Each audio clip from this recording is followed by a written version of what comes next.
Добрый день, дорогие друзья, с вами мы, проект Эхо Баку, и у нас сегодня гость. Это презентация, первый раз он с нами, очень надеюсь, что это будет постоянной основе. Это Руслан Айсин, это координатор Совета Татар мира, политолог, известный эксперт. Руслан, салам алейкум, спасибо огромное, что приняли приглашение. Алейкум салам, и спасибо, что пригласили. Я надеюсь, и мы с вами, и наши уважаемые зрители смогут получить определенное удовольствие от нашего диалога с вами. Все в руках Аллаха и в наших руках. Бесспорно. Вот. Обсуждать мы будем ситуацию, которая складывается в России в свете трагедии убийства мальчика, 10-летнего таджикского мальчика Камильжона. Вот, исходя из этого, на самом деле, давайте сначала общий вопрос. Руслан, вы согласны с этим, что это вот как-то связано с трендом подросткового насилия? Это составная часть подросткового насилия. Вот то, что я смотрю в российских эфирах, да, обычно в этих хороших русских, это же как бы национальный вопрос отбрасывается в сторону, это подростковое насилие, во всем мире это происходит, и у нас это происходит. Вы знаете, охота, конечно, так кому-то думать, что вот подростковое насилие, и это вот часть некого такого современного подхода, что, дескать, вот дети, понимаешь ли, совсем отбились от рук, там играют в компьютерные игры жестоковидные, и вот оттуда они все это впитывают. Ну, вы знаете, что каждое поколение так или иначе, в общем, на себе испытывает эту критику со стороны взрослых, эту критику со стороны тех людей, которые формально там или принимают решения и так далее. Это было и во времена моего подросткового периода, особенности это 80-е и 90-е были, так называемый казанский феномен, вот слово пацана. Вот это я тоже все прошел, в общем-то, на себе испытал, и тоже говорили жестокости, и там палками, арматурами забивали, да вообще куда-то идет. Ну, потом как-то это все ушло, люди повзрослели, как говорится, набрались ума-разума. А здесь же ситуация, она более плачевная на самом деле, потому что этот тренд связан, конечно, с государственной пропагандой. Ведь этот юноша, 15-летний Тимофей К., почему-то не разглашает его фамилию. Но если помните, был такой известный фильм, по-моему, в 1979 году он был отснят, то ли там на студии Довженко, я не помню. Он назывался «В моей смерти прошу винить Клару К». Так вот, вот этот вот Тимофей К., оказывается, написал манифест. Такой же манифест, как написал в свое время Брейвик. Как спасти Европу, там чуть ли не 900-страничный памфлет, значит, со всеми вытекающими, да, что вот мигранты, мусульмане, там, чернорожие и все-все-все вот это вот остальное. И вот белая раса под угрозой опасности, исчезновения. Здесь абсолютно то же самое, наглотавшись этой государственной ядовитой пропаганды. Этот молодой неокрепший ум воспринял все ровным счетом в прямую форму. То есть, если вот виноваты мигранты, значит, их надо наказывать. Если виноваты, значит, чурки, значит, их надо убивать. А как еще? У него же все, рецепты-то достаточно простые. Есть проблема, ее уничтожаешь на корню. Он это таким образом и воспринял. Причем он воспринял это даже не от, что называется, такого юношеского максимализма, радикализма, когда наоборот идешь супротив обществу, супротив как бы общественному мнению, государственной пропаганде, как это было в 80-х годах, в том же Татарстане, в Казани, который я упоминал, эти молодежные группировки, они выступали против тогдашней доминирующей государственной идеологии. Комсомольцы, вот это вот все, в общем, на отторжение от этого. Здесь же наоборот, он идет в струе, в потоке всего этого. И надо же, нашел мальчика 10-летнего, беззащитного, и буквально искромсал его ножевыми ранениями, все это заснимал, соответственно. Он считал, что он герой. И, в общем, российские вот эти пропагандисты, вот эти вот шовинисты, которые таким же образом убивают украинцев только потому, что Они, понимаешь ли, не хотят быть русскими. Таким же образом они набрасывались, например, на азербайджанцев. Там, дескать, все азербайджанцы представители этнических группировок УПГ. Таким же образом они, значит, ненавидели и ненавидят кавказцев, да, с вот этими лозунгами «хватит кормить Кавказ». Ну, если хватит кормить Кавказ, ну, просто отпустите Кавказ. А они же не отпускают, и те же самые хорошие русские. Например, тот же Ходорковский заявлял о том, что мои деды не просто так воевали за Кавказ, если надо, я тоже возьму ствол в руки и буду отстаивать целостность Российской империи. Спрашивается, ну а чем ты отличаешься от этих людей? То есть, на самом деле, проблема фундаментальная, и она, конечно, имеет свойство такой вот родовой печати, можно сказать. Это ведь такое просто яркое проявление, и то, что мы видим, то, что просто вот, так вот, скажем, просияло в качестве такой большой сенсации, а на самом деле это повсеместно. Это повсеместно убивают, унижают трудовых мигрантов, ну и не только мигрантов, и граждан России, и нас, и всех остальных, всех, кто как бы вот не согласен вот с этой человеконенавистнической, шовинистической, нацистской идеологией. Это нацистская идеология, бесспорно, потому что она подразумевает, что все остальные нации, если имеют право существовать, то только в качестве второсортных или третьесортных народов. Даже не субъекты, это объекты для них, на которых можно воздействовать, на которых можно издеваться, в адрес которых можно всяческие, так сказать, преступные действия совершать. То есть это даже для них как бы не воспринимается плохим. То есть то, где в иных обществах, в иных странах воспринимается как не просто моветон плохой, а преступление. А здесь это вполне нормально, там, рассказать анекдот там про Чукча, рассказать анекдот там про кавказцев, да, вот, обязательно оскорбить. И все это вот на самом деле глубоко проникнуто. Оно, по сути говоря, сейчас отравило ну, все ДНК этого общества. И представляете, как люди, которые вот всасывают денно и ночь на эту пропаганду ненависти ко всем, то к украинцам, то к грузинам, то к азербайджанцам, то, значит, чеченцам, то к татарам, то к китайцам, то к американцам, да, ну сейчас американцы чуть там более-менее стали хорошими из-за агента Краснова Дональда Трампа, а так это же постоянно льется, льется, льется гетокомбами. Конечно, такие люди, как этот 15-летний юноша, они будут на эту пропаганду, в общем-то, вестись и воспринимать ее как руководство к действию. И, собственно говоря, это ведь не вызвало такого сильного ажиотажа, недоумения вот в плотных слоях российского общества. Оно вызвало скандал и ужас только среди там, представителей русского народа, нерусских народов, мигрантов. А в остальном это воспринято, ну, подумаешь, там, так сказать, шутинг, шутинг, скул-шутинг, так называемый. Они же пытаются в это все вывести, да, что это не убийство, это теракт, по сути говоря, это террористический акт.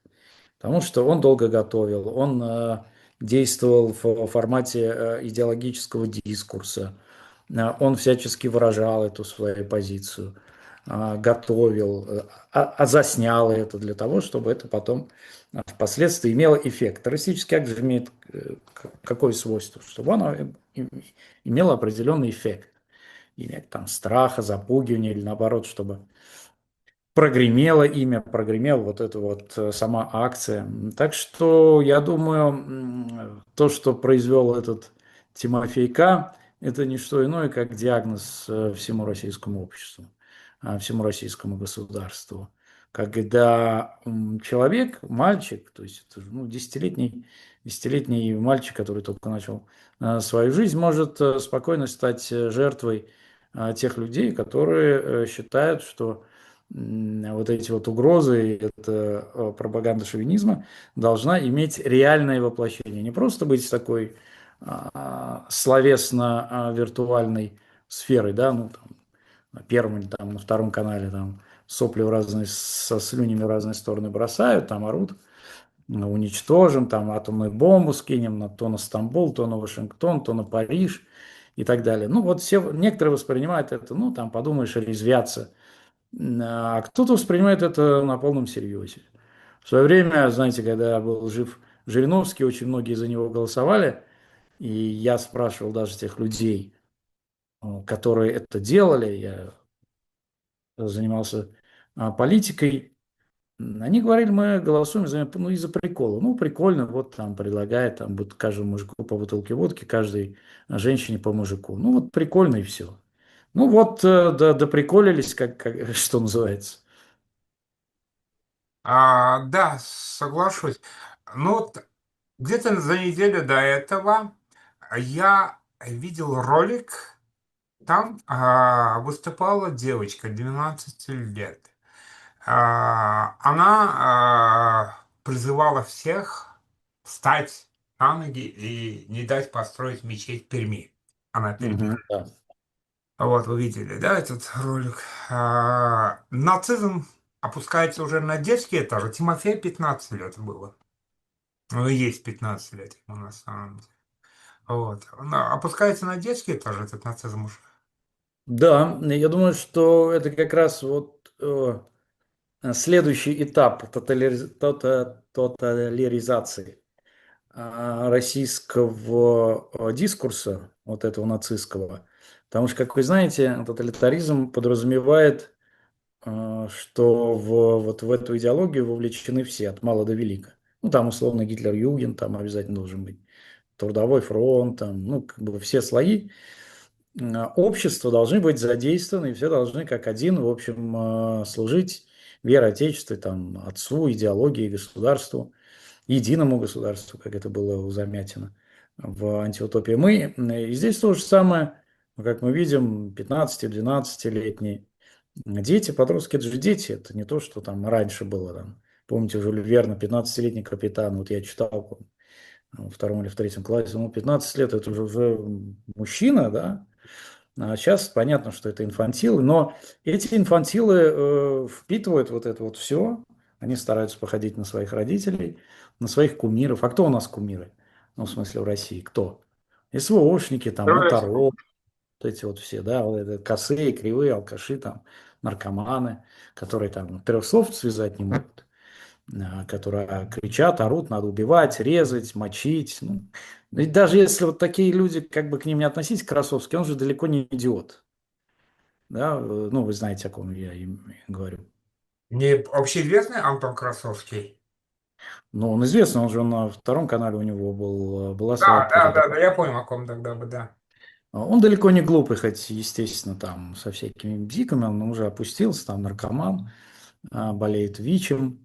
Но когда он говорил о том, что украинских детей надо душить или топить их в речках, это же вот, это попытка быть как все. Вот быть как все, вот в этот дискурс, да, войти, вот я тоже как вы, ребята, я тоже как вы. Вы там не думайте, что я там гомосексуалист, да, открытый, я А? там, значит, все такое, но я все равно как вы, вот я за это. И, собственно, вот этих внутренних барьеров уже нет. А у детей это особенно. Дети же, как бы, у них критического восприятия какого нет, они воспринимают все как есть, с чистого листа. Ну и когда используют этих детей, это вдвойне преступно. Ну, как бы отвечай за свою жизнь, зачем ты детей втягиваешь. Но это вот суть этого режима. Помните, как у Сталина, ведь он тоже там особым распоряжением, дети с 12 лет тоже объявлялись детьми, там, врагами народа. Сначала дети врагов народа, потом поражение в правах и так далее и тому подобное. То есть все несли наказание, хотя Сталин говорил, сын за отца не отвечает, там, когда его сына Якова арестовали, ну, взяли в плен, вернее, немцы. Но вот эта вот же практика, она существовала, вот у меня есть любимый писатель Шаламов, вы знаете, он там почти 20 лет в ГУЛАГах провел, и вот его дочь, тоже ее там, соответственно, распределили, мать отправили в Иркутск, ее там в интернат, и вот когда они встретились, он описывал, что это совсем разные люди, то есть встретились разные люди.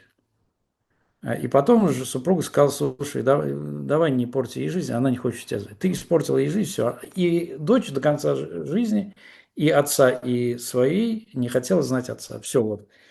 И не из-за того, что она плохой человек, она была доктором наук, кстати говоря, там, бесспорной интеллектуалкой, но вот этот вот режим, он ломает даже вот эти вот самые, казалось бы, крепкие узы и крепкие чувства.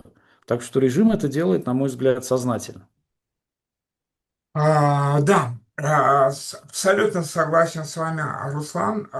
Знаете, вот 25-20 лет назад я несколько лет занимался, писал про российских нацистов. Это Мгм. период, вы знаете, это несколько волн. Первая волна — это классика, как СССР развалился, это РНЕ, да, и его отделение по всей России, даже белорусское, украинское отделение было. А я попал на второй период, это были банды скинхедов. Вот. И как раз вот при мне случилось несколько погромов, в том числе знаменитый погром Царицына. Да? Мгм. А потом власти начали наводить порядок. Менты начали откровенно эти скинбанды душить. Вот. Несколько главарей оказались в тюрьме. Вот Тесак, вот самый там знаменитая фигура там был он. Цинкевич. Да, вот, Мартинкевич, Максим Мартинкевич, кажется. Да-да. Он умер в тюрьме, вот, это придушили. Сейчас, мы видим третью волну, не начинается, уже несколько лет идет, и как будто это идет как будто под государственным крылом. Вот я имею в виду знаменитые русские общины. Но мне трудно судить, я уже в этом году, скоро будет 10 лет, как я в России не был, в Москве не был. Вы можете охарактеризовать, вот что там происходит сейчас?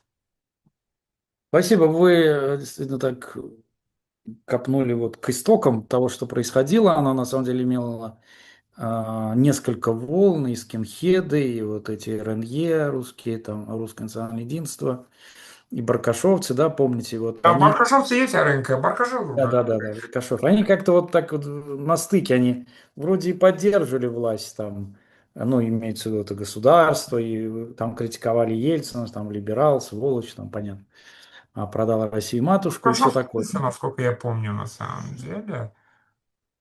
А, Баркашов в какой-то момент он просто стал работать на ФСБ, Уже ну, по открыто, да. идеологическим соображениям, да. М, Я просто знаю такой момент, когда, это, собственно, мне силовики рассказывали сами, что, дескать, вот в Казани там, значит, прессанули одного баркашовца.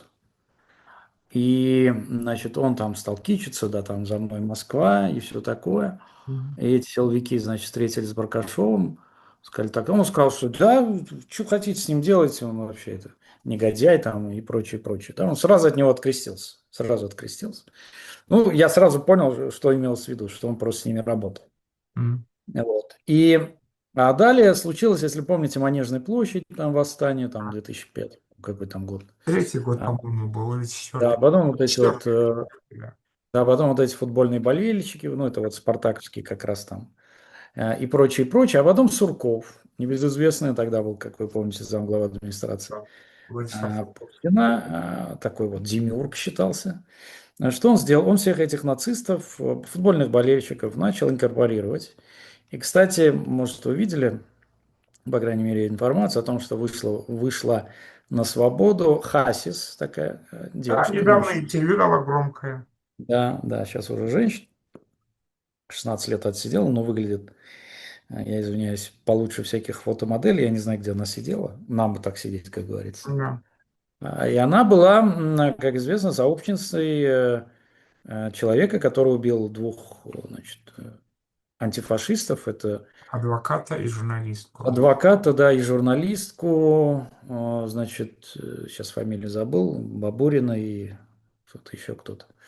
Да. Вот. Она отсидела 16 лет, ну, видно, сейчас как бы Собчак у нее взяла интервью, ее как-то все равно монтируют.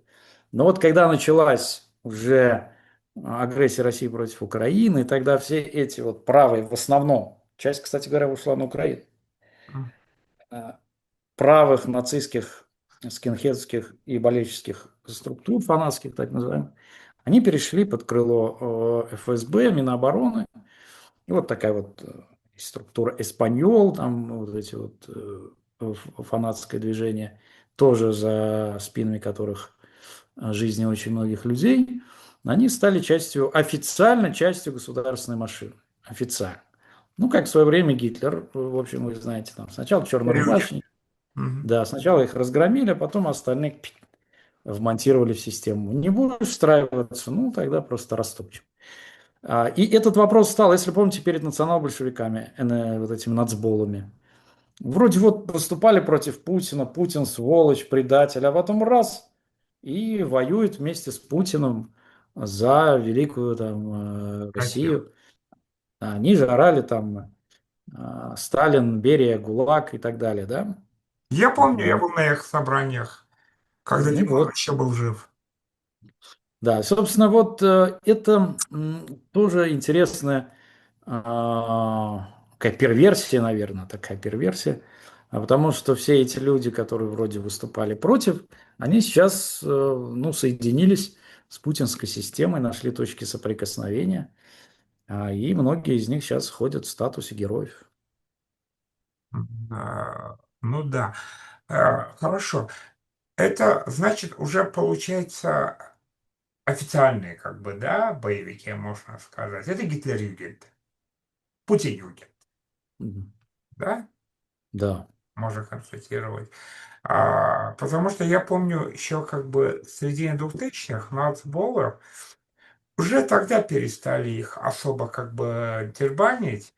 Я помню, что как-то они напали на пресс-конференцию сборной России по футболу. Я уже не помню, кто был тогда тренером. И его чем-то треснули. Естественно, вызвали ментов, менты пришли, их забрали и сразу отпустили. И они рассказывали, что им в отделе сказали, а что так мягко били-то? Вот, так что, э, ну, есть один момент. А, я слышу часто экспертное мнение о том, что это русская община, эта нация настолько уже стали крутыми, что возникла опасность того, что они могут быть не подконтрольны государству. Это опасно. Это всегда опасно, когда государство теряет монополию на насилие. Вот. И тут есть такая опасность. Такая опасность существует, правда, отличие их от множества многочисленных вот этих правых нацистских группировок в том, что русская община конкретно создана была ФСБ для контроля над вот этими тенденциями, над этими настроениями. Во-первых, для того, чтобы кошмарить остальных, так называемых представителей русских народов. Я их сравниваю, конечно, с «Черной сотней», если помните «Союз русского Окей. народа». А, Тоже они поддерживались, Под да, у них охранкой был, сидели. да, у них были свои депутаты, газеты. Ну, после революции они сразу растворились. Почему? И с этими то же самое случится, потому что без государства они ноль. Цифирь, как говорится, да, ноль просто. Они чувствуют поддержку государства. Ну, вот вы видели, наверное, там рейды они устраивают, выходят на дороги, менты там с Да, ними все. вместо с ментами, да, рейд устраивают. Сами обязательно. Ну, как только они теряют опору, вот проблема всех этих людей, почему как бы большевики победили. Потому что они нашли формулу, как действовать вне государства. А эти ничего не могут, в общем. Но я обычно в этой связи, чтобы не быть голословным, привожу самые простые примеры, и вы их тоже, конечно, знаете. Когда проходили вот эти митинги за Новороссию, за Донбасс, Бомбас, приходили, дай бог, там 35 коллег. Митинги за Путина, путинги так называемые. Помните, сгоняли бюджетников, и я помню, давали 500 рублей желающим. И никто не выходил их поддерживать. Когда Пригожин пошел на Москву, где эти тысячи, которые там голосовали за Единую Россию, за Путина, Шмутина, вообще никто не вышел. Никто ровным счетом. И силовики многочисленные, поджав хвост, сидели и, Ждали, значит, чего ждали, а что же возьмет. оно будет, да? А что же Да. будет, да? Я даже помню, значит, муфти Татарстана выступил с заявлением, я написал, что ты делаешь, дурачок? Сиди, все сидят и ждут, а ты-то что, тебе больше всех надо, что ли? С твоей татарской башкой, значит, там Путина поддерживать. Сиди и жди. Вот. Я иронизировал, конечно, но смысл в этом, куда ты бежишь впереди батьки.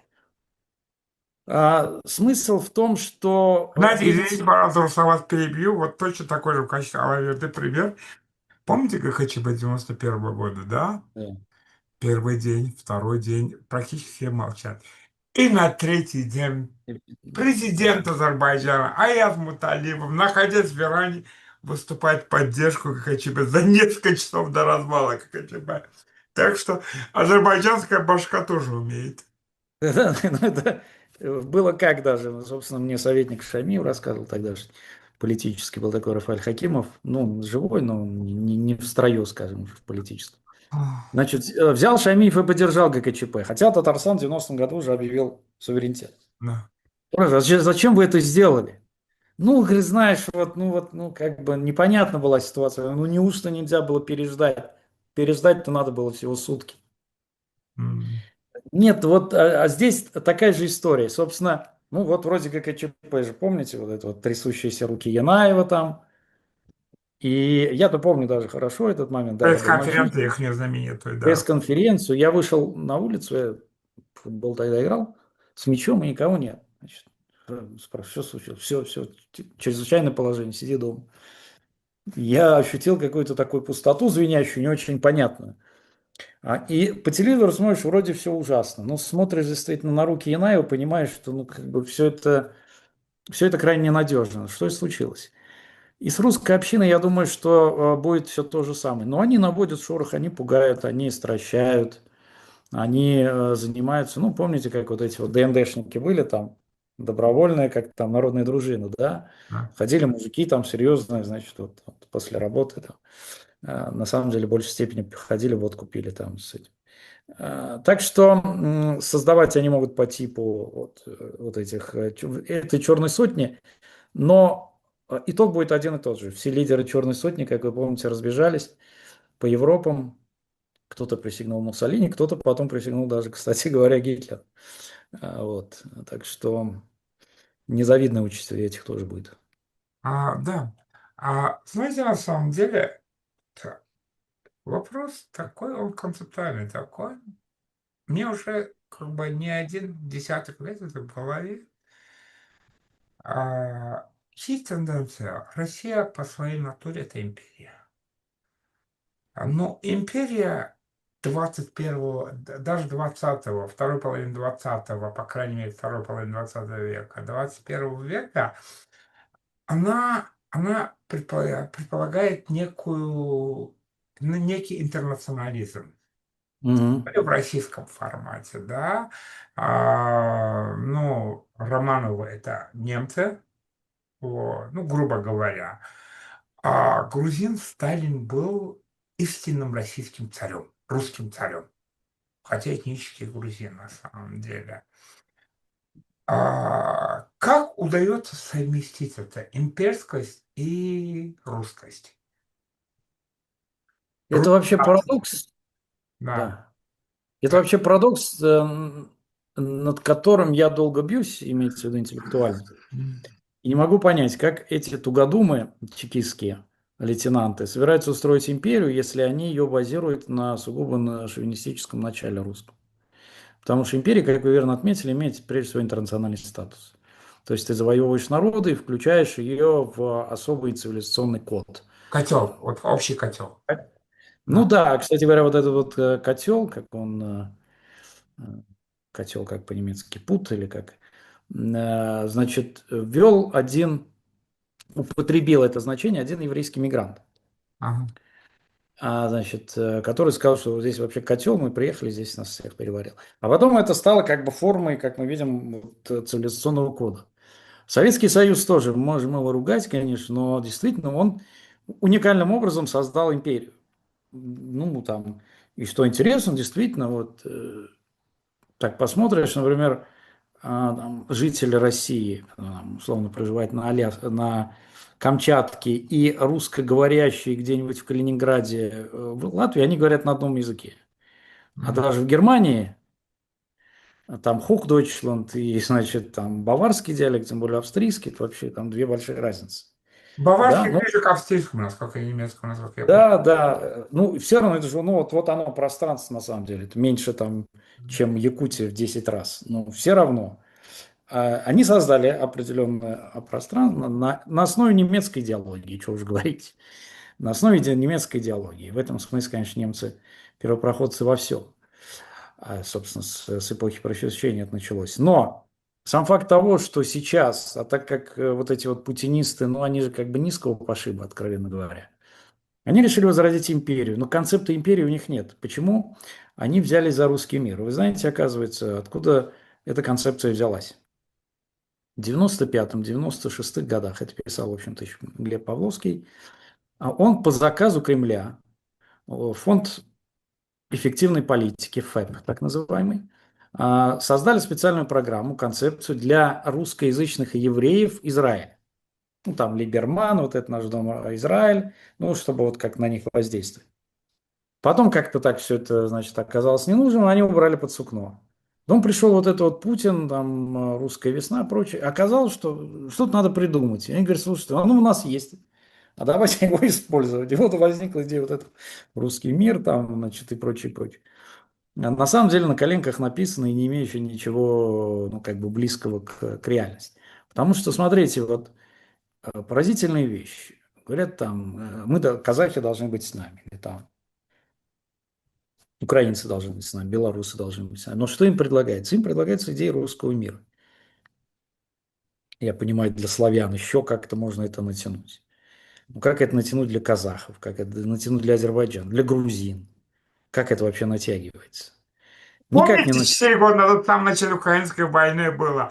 Ролики снимали. Я азербайджанец, я армянин, я казах. Мы русские. Да, да, да. Но Путин говорил, помните, выступая в 22 году, я казах, я чеченец, я русский, я татарин, я еврей, там, я кабардинец, т.д. т.д. Ну, я понимаю, все Путин, так сказать. Вот все.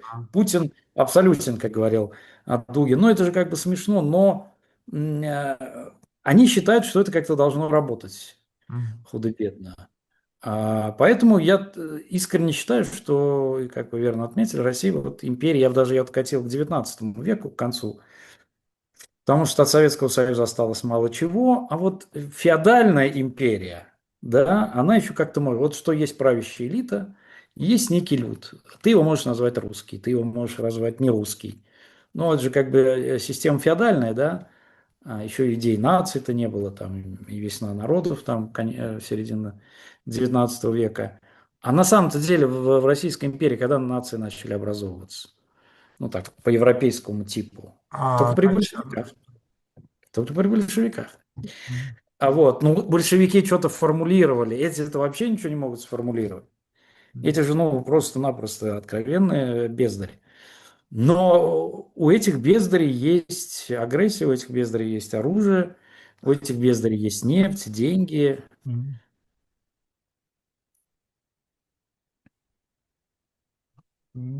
Да, да, соглашусь с вами. Но вот еще хотел напомнить вот по поводу этой русскости.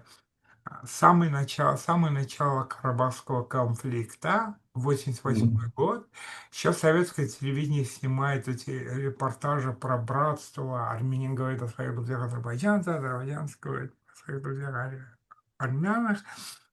Там, знаете, вот это была история, которую я помню в своем детстве, очень долго мемы ходили по этому поводу, да.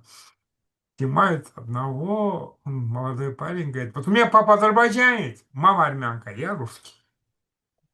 Да, Вот, да. Но действительно еще так в было. советский период истории еще можно было понять, всех подогнать под этот советский человек. Он уже предполагал некий космополитизм. Даже не интернационализм, а космополитизм. А под русский же как бы немножко тяжеловато. Ну, внешность, быт, религия, вот столько всего. Вот.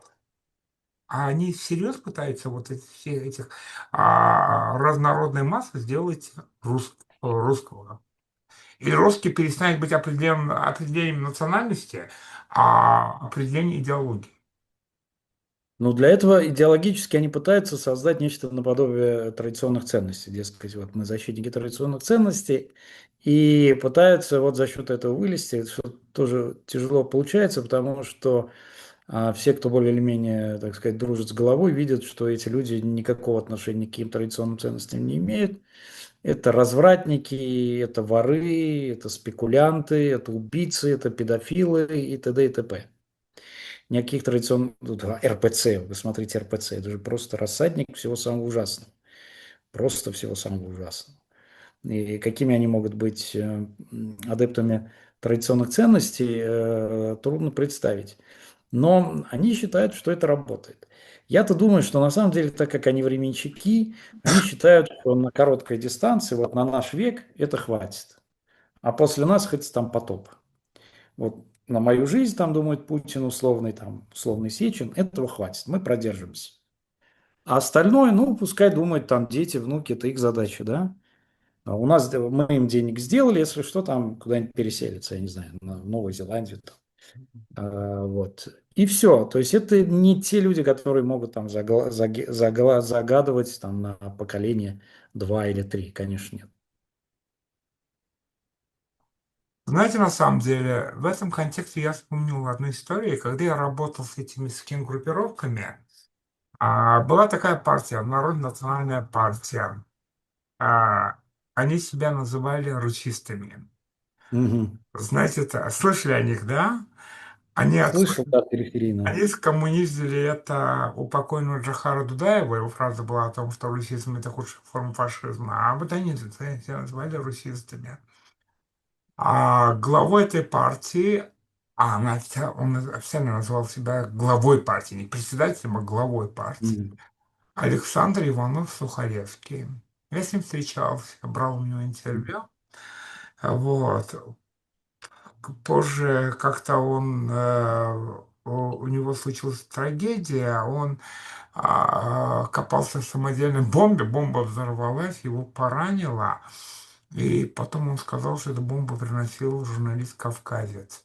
Хотя мы с ним не у него дома встречались, мы в кафе встречались, там я снимал его, была на Белорусском вокзале, неподалеку было кафе на Белорусском. А вот он говорил о том, что программа партии — создать общую страну христиане, которая будет пролегать от Владивостока до Ла-Манша. Мгм. Вот. Ну, те народности, которые живут, ну, допустим, кавказцы все нафиг из России, как бы. Я сказал, а что будет с татарами? Он говорит, ну, не будет выбор. Или переходят в христианство, или уходят... Какое ведь христианство, православие, католицизм, там, протестант был. Вот, я уже на самом деле сидел, троллил его, что а какой бы это часть христианства. Вот. Но это государство будет называться христиане. Те, кто хотят жить в этом государстве, представители корейских народов, должны перейти в христианство. Потом я встретился с его заместителем. Мне сказали, тоже интересный человек. Вот с ним мы встретились как раз у него дома, на Кузьминках у него была однокомнатная квартира, съемная, кажется. А вот его звали Попов, Андрей Попов. А у него была совершенно другая концепция. Он объявил о создании государства Русь, объявил о распуске Российской Федерации, о создании государства Русь в границах этих семи княжеств. Мгм. Вот. Он сидел у себя дома перед компьютером, писал приказы, в частности, на имя министра обороны России, министра внутренних дел России, отправлял им на почту, сайт через сайт, вот, обеспечить его права главы Руси, вот, арестовать всех, и сидел, возмущался, что почему его приказы главы Руси не выполняются. Там было совершенно другое. Русь, вот 7 княжеств, вот, Московская, Тверская, Рязанская, Владимирская, вот эти вот 7 княжеств отдельно. Ну, честно говоря, мне версия Попова ближе в этом отношении, потому что если ты вот берешь именно этническую составляющую, наверное, проще подумать об этом, да? Скорее, да, собственно, проблема еще русского большинства, ну, тут трудно сказать, потому что вся эта этничность в их плане, она размыта. А большую часть просто назвали русскими. Очень много, понятное дело, что обрусевших или переписанных татарами, например, по последней переписи 21 года 600 тысяч татар выписали. Куда их выписали? Их вписали, ну, как бы, в русские, потому что тогда после ковида где-то 1 000 000 человек умерло. Понятно, что большинство это русские были. И поэтому нужно было это как-то компенсировать. Ну, за счет чего компенсируешь? Понятно, что татары второй по численности народ, ну, давайте за счет них. Переписали, мы-то вот конкретно этим занимались, и перед переписью, а каждые 10 лет проходит перепись населения всероссийская, так называемая, проходит так называемая мини-перепись за год. И она всегда практически без каких-то существенных и сенсационных изменений соответствует общей переписи. Вот согласно мини-переписи никаких а, понижения татар численности быть не должно. Ну, то есть он где-то они должны были сохраняться в той же самой численности. Так вот, что интересно, что у них реально ведь нету своего национального государства, своего национального статуса. И многие русские патриоты, кто как бы этнически мыслят, скажем так, они говорят, что нам нужно свое государство, нам нужен свой статус. Вот почему мы должны там о других думать? Ну да, ну не думайте, пожалуйста, создавайте свой статус. И встает вопрос как раз-таки, в каких пределах, а в каких границах? Ну вот она граница, в общем-то, вот этого Золотого кольца. Вот эти вот 7 княжеств удельных. Это и, наверное, есть вот это вот Золотое кольцо, потому что если взять все остальное, там, понятно, тюркские земли, земли финно и угров, я имею в виду европейской части России, Кавказ, ну, дальше уж там Урал, Сибирь вообще к ним никакого отношения не имеет. Вот это и есть как бы то, что называется национальный очаг, милли-учак, как у нас говорят, да, национальный очаг. Наверное, оно как бы и правильно будет, но проблема в том, что они уже настолько как бы включены и заражены вот общим таким имперским величием, что не могут возвратиться обратно. И самое для них, наверное, болезненное, что вот эти вот территории, ну, вы 10 лет, вы говорите, уже не были, да, я до уезда в Россию много ездил в командировки и так далее. Владимир, Рязань, вот эти вот Смоленск, очень депрессивные, очень депопуляционные, то есть народ уезжает. Там, например, целая Владимирская область, она же примыкает практически к Москве, да? Меньше 1 000 000 человек, это меньше людей, чем, не знаю, чем в Уфе и чем в Казани. В 1,5 раза меньше, чем в Казани.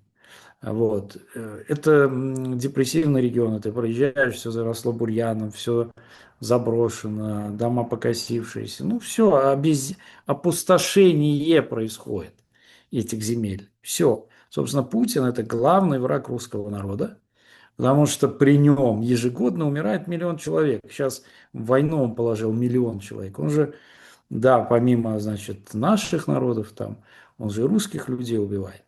1 000 000 человек до популяции, причем это же молодые люди, то есть это еще и потерянное поколение, это нерожденные дети.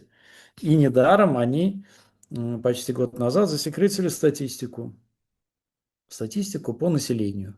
Сколько проживает, сколько рождается, сколько умирает, потому что она ужасная, эта статистика. Эта статистика сравни тому, что было во время Второй мировой войны. Именно таким образом. Но если вы помните, после Второй мировой войны был бэби-бум, так называемый. Ну, вот, ну, у моего отца было 8 братьев и сестер, у моей мамы было там 6, вообще 8 было, там 2 умерли в детстве. Ну, все это вот у каждого, кого не возьми. А сейчас, ну, дай бог, там в России, знаете, там какой коэффициент рождаемости? Там 1,5, 1,4. А при необходимом минимуме, чтобы поддерживать популяцию, на том должном уровне 2,2 должно быть. Это близко. Вытягивает только Кавказ, вытягивает только тюркские народы. Да? Если бы их не было, так вообще был бы страшный провал. Вообще страшный провал. И самое интересное, что они ничего не могут с этим сделать. Ничего не могут с этим сделать. Китай не может с этим сделать, не то что Россия. Поэтому при Путине русский народ стал стремительно умирать. И, возможно, выход для него сейчас, чтобы сохраниться, это действительно вот собраться, мобилизоваться, прекратить воевать, там, кошмарить всех остальных и попытаться вот сохранить хотя бы вот те их исконные территории и сохранить свою самобытность и свою популяцию. В противном случае вымирание будет катастрофическое. Почему они набросились на мигрантов сейчас? Почему они запрещают все и вся? Ну, потому что видят, что представители, значит, тюркских народов, ну, плюс таджики, они массово, значит, замещают коренное население, ну так называемое коренное население. И это естественный процесс, и ничего они сделать не могут. У них потенциальность высокая, да, ну, то есть сила, витальность и пассионарность, и все. Я ничего не могу сделать. Что они? Вот этих русские общины наплодили, а что русская община там рожает, что ли, по 20 детей, они орут только там. Давайте восстановим домострой, систему, там, значит, традиционные ценности. Но у вас Путин, он до сих пор не женатый, он ходит там с любовницами. Вот. С него же должен быть пример, да, подаваться. Мгм. И, собственно, я так понимаю, что выхода нет. Поэтому ну, эти все разговоры о величии у них – это попытка просто закамуфлировать колоссальные проблемы, которые они в состоянии решить. Но если вы помните, то в общем и всегда э, численность населения городов особенно росла за счет крестьянского населения. Почему Советский Союз и Российская империя держали крестьян в статусе крепостных, да? И вспомните, паспорта колхозников начали выдавать в 70-х годах. Вернее, да, про Хрущеве начали, но уже при Брежневе так Да, в активно конце стали. 60-х начали где-то. Да. Почему? Ну, потому что жители деревень уезжали в города. А что такое колхозники? Колхозники – это которые работали за натуральное хозяйство. Там. Село сдавали, там, песчан, как это песчан, солома, да? Мгм. Солому давали, вот за это работали. Они пополняли, потому что каждый рожденный ребенок – это рабочая единица. Вот там, с 5, там, 7 лет уже кто-то работал в огороде, копался, там, за маленькими присматривал. Сейчас такой надобности нет. Плюс ко всему они сами уничтожили деревни. Самые развитые деревни, как считается, это там, например, в Татарстане, в Поволжье. Татарстан, Башкортостан, да, ну, у нас, Да. наших народов. Но вот там как бы сохраняется еще и национальное, и все остальное. И это они хотят уничтожить. Почему, например, там Татарстан очень сильно возмутился вот в связи с этим новым законом. И якуты, кстати говоря, Саха, уничтожение вот эту вот систему местного самоуправления, да, когда вот эту вот систему. Ну, потому что, понятно, ты уничтожаешь систему местного самоуправления, ты убираешь самый главный вот компонент в сохранении нашей самобытности, и у Саха и так далее. У тюркских народов это очень такой важный компонент. Но им нужно уничтожать деревню. Им нужно уничтожать. Что они делают? Завозят китайцев. Ну, вы знаете, что, Сейчас индусов например, начали. индусов сейчас. Я не знаю, как индусы. Они вообще работать не могут. Ну, давайте откровенно скажем, при всем нашем уважении. Ну, вот в Европе хорошие ребята, они все смеются, они все улыбаются. Да, да. Ну, работодатели говорят, они все хороший человек, но хороший человек, как в поговорке, это не профессия. Профессия. Системно работать нужны совсем другие мозги, другой подход, менталитет. У них менталитет такой.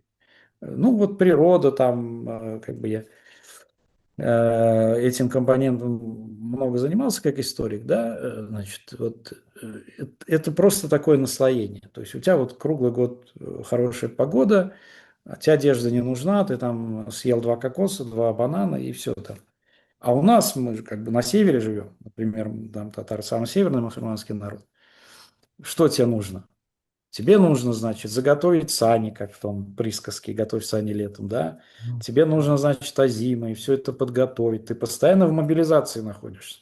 Меня когда отправляли в деревню к бабушке, я там в 8 просыпался, на меня такой скандал, ты что, лентяй, туда-сюда, в 8 часов просыпается или в 7. Эти люди вставали в 4, вы же знаете, скот вывести, подоить, то, все, приготовить. Все. А мы городские мы не привыкли к этому. Мгм. Но эта система была, а эти же не могут к этой системе привыкнуть. Ну и, собственно, вот китайцы, значит, в Чувашии, там, вы знаете, чернозем, запустили туда китайцев этих. Они за 3 года уничтожили почву, чернозем просто вот химикатами. И дошло до того, что местные люди, чуваши, они восстали просто и прогнали китайцев оттуда. Был жуткий скандал, китайцы народ трусливый, убежали. Ну вот они так работают. Китайцы, в общем, сжигают, выжигают, ну, как они, например, в Сибири, там тайгу вырезают, Да, да. Благовещенске были такие скандалы тоже. Ну, это все Путин же делает, это все Путин. Вот, главный вот этот вот убийца русского народа, главный, значит, кто там, распродает недра, да. Извини, Чубайс их продает там условно, а там Чубайс до сих пор. Это же Путин. 26 лет этим занимается, 27 уже, по факту. Руслан, знаете, вот, наверное, последний блок и даже последний ваш вопрос. Я помню даже год, 2005 год, последний год моей жизни в Москве, потом я в Минск переехал. В Москве президент отеля был мозговой штурм. Тогда, Мгм. помните, может, а, входила в моду эта знаменитая альтернативная история. Да. Что было бы? Да, Хоменко, Носовский. да, да, да, вот это.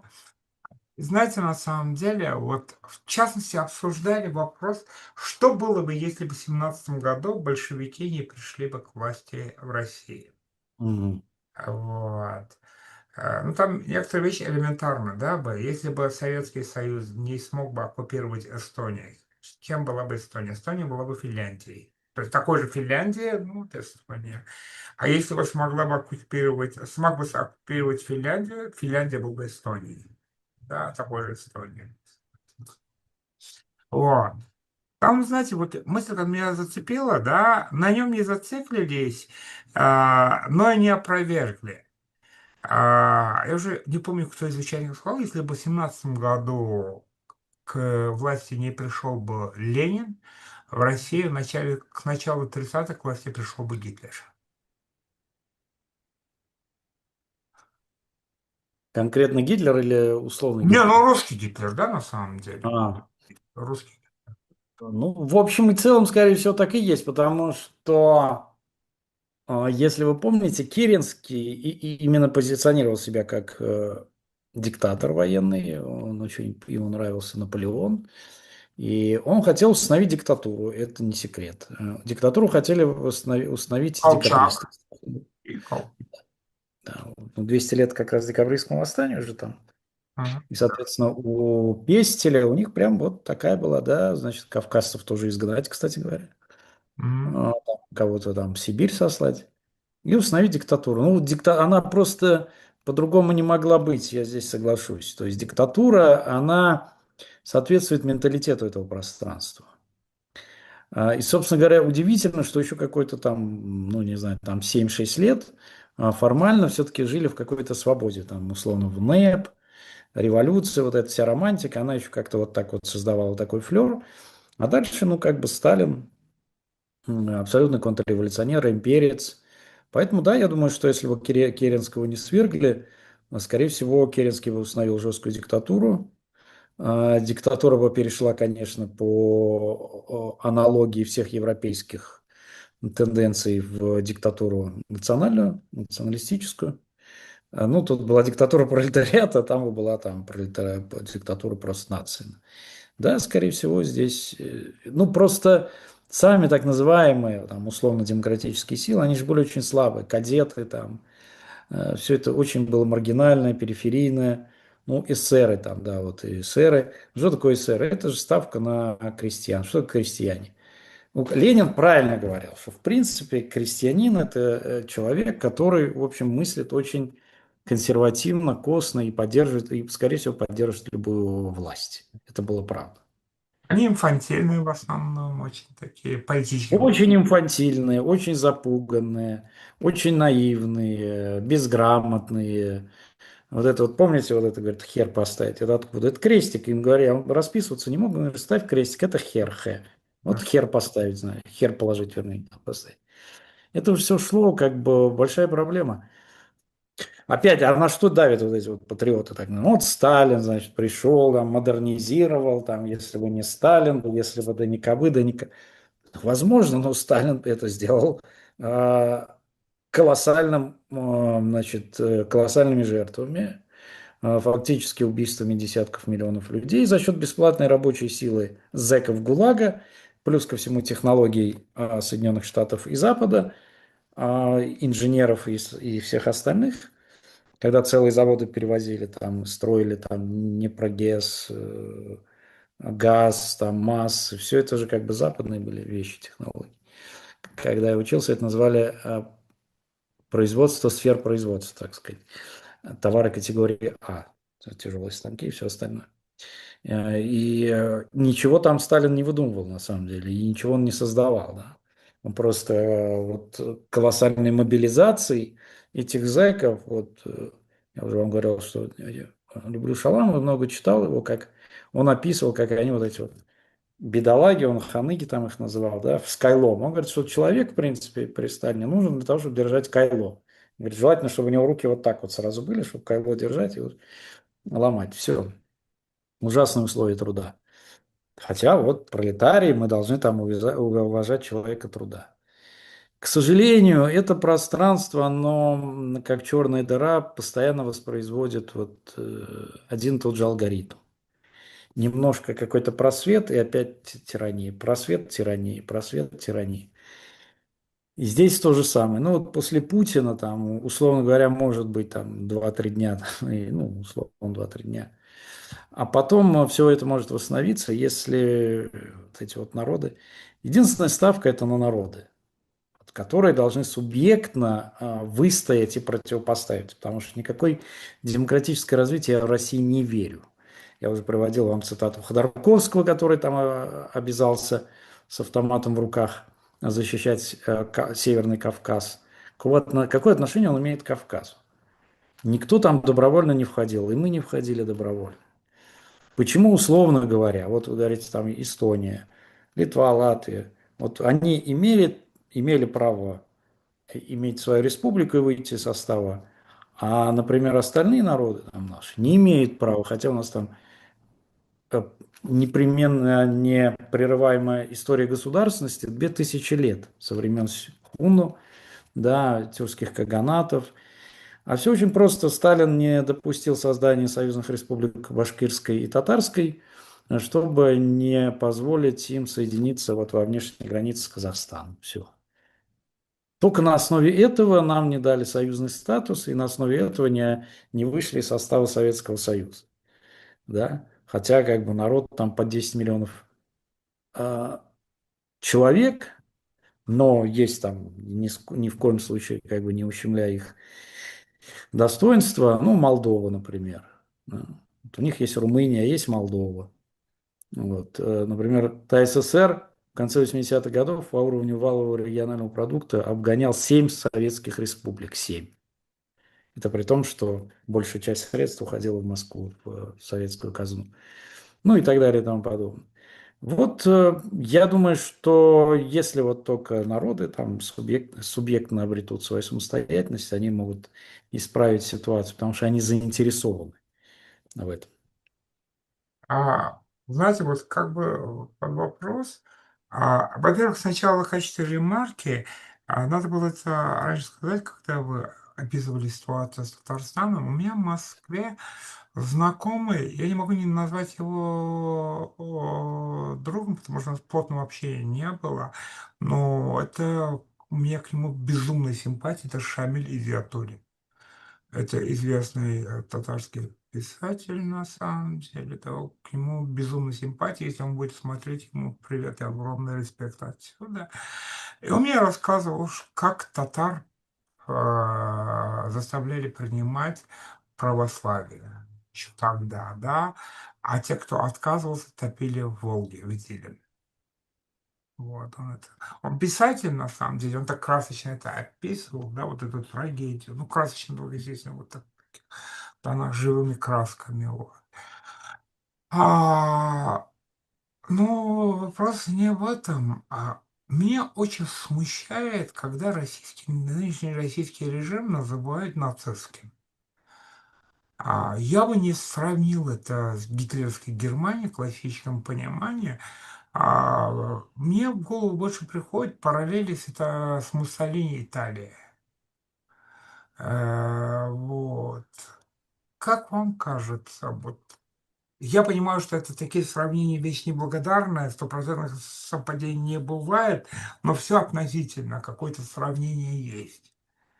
Вот. Ну, Гитлер, ну, представляете себе, что Гитлер и агитпроме работали армяне и евреи. Ну, вот, даже вот это Да, вот конечно, конечно. вульгарно, как бы, да. И Вот, да.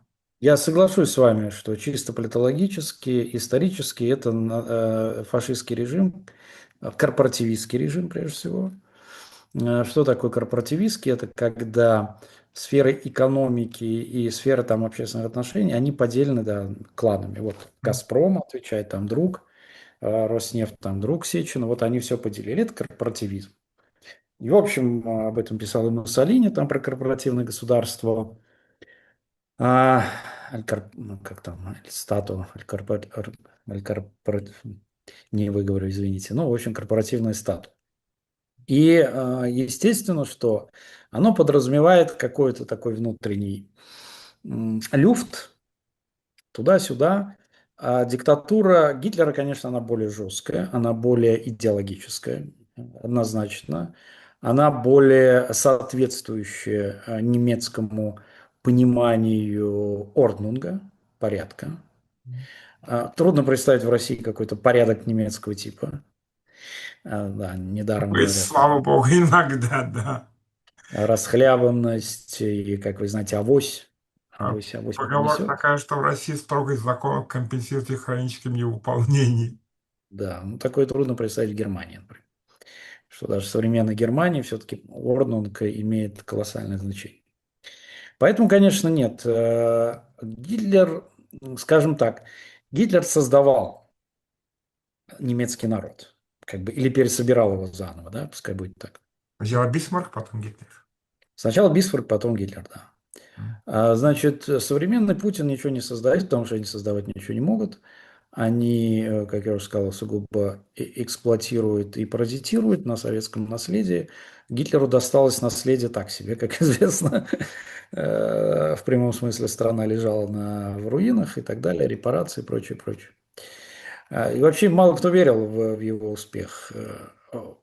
Даже он был ошеломлен, когда они взяли легко Францию. Он был ошеломлен, когда, значит, там и Франция, и Великобритания проглотили захват Чехословакии. Ну, то есть много ему вот как бы вот так вот везло.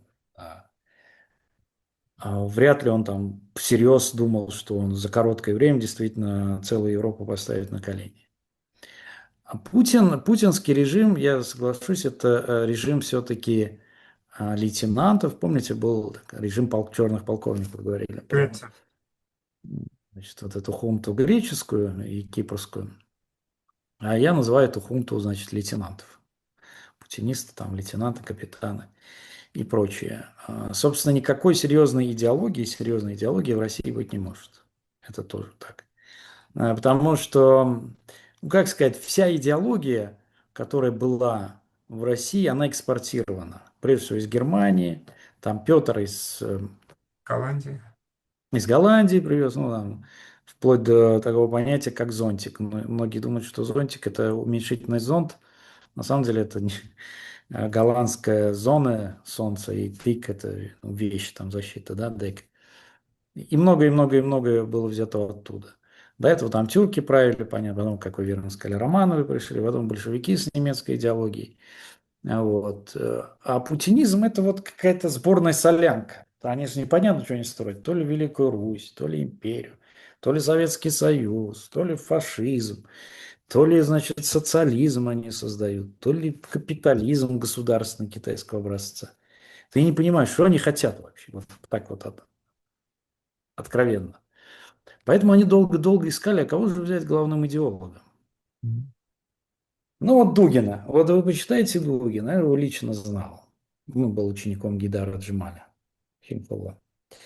И Дугин в какой-то момент, он вот придумал такую вещь, четвертая политическая теория. Там и коммунизм, и фашизм, и социализм, значит, все это вместе. М. Значит, вот это четвертая политическая теория. Вот естественно, что человек в здравом уме Извини, э, пожалуйста, уточняющий вопрос. Он разделял коммунизм и социализм, а не ставил, как классики мы привыкли, коммунизм это следующий этаж после ну социализма. да, я просто утрировал. Он ставил вот что три великие идеологии модерна: коммунизм, либерализм и фашизм. Вот. Он их ставил как бы вот не на одну доску, он считал, что это три ответвления модерна. А, дескать, вот они между собой противоборствуются, А нужно вот взять это все как-то вот собрать воедино, там что-то такой микс сделать, и вот, пожалуйста, четвертая политическая теория. И она соответствует восприятию России, потому что в России никто ничего не разбирается. Ну что там, кто-то всерьез читал Маркса, что ли, в России, так откровенно, если? Никто, конечно, не читал. Что, Ленина читали, что ли? Я вас умоляю, никто его не читал. Никто ничего не понимал особо там. Потому что, если помните, Тургеневское вопрошание там в одном из его произведений, то ли Ася, по-моему, да, у него произведение было, значит, там, друг Аркадий, не говори красиво, тошно. Ну, как бы вот все это красиво, но никто ничего не понимал. Посему я думаю, что это такой корпоративизм фашистский, но очень такой, очень хилый, на самом деле. Очень хилый. Мгм. А, Окей, друзья, это был очередной проект, выпуск проекта «Эхо Баку». У нас в гостях был Руслан Айсен, координатор Всемирного татарского движения. Правильно? Да. Совет татар мира, да. Ой, миллион извинений. Координатор Совета татар мира. Руслан, спасибо огромное, что приняли приглашение. Спасибо вам, уважаемый Мавсум. Вам всегда рада. Спасибо огромное за интересную беседу. Традиционные пожелания мира неба всем над головой, крепкого здоровья и удачи. Присоединяюсь.